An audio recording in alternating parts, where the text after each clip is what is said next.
मथंग चही की जनवरी 13 कुंतरुक फाउबा ओडिशा की भुवनेश्वर अमदी रौकेलादा चथगदौरिबा टीम 13 सरुक यागदौरिबा इंटरनेशनल हॉकी फेडरेशन की मखादा सिनगदौरिबा Odisha hockey men's world cup trophy ngasi imphal की international airport थुंगलखरे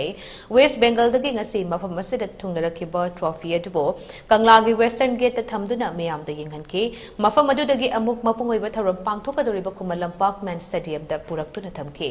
हौजिक ngaihaki matung haibadi nungthil pung ahum khara helakpada Manipur ki governor la Ganeshan na hockey stadium da laktuna chief guest on trophy adubo unveil tawgane tharam maduda Manipur hockey ki president Khoirom loya lakpa youth affairs and sports ki minister Govindas Konthaujam lenga ka se council of ministers MLA sing official district units club unit sing gi mahut kaya na saruk yagane tungda president ki warol pi da batungda hairiba trophy ase amok Assam hockey team da amok khut sinakigane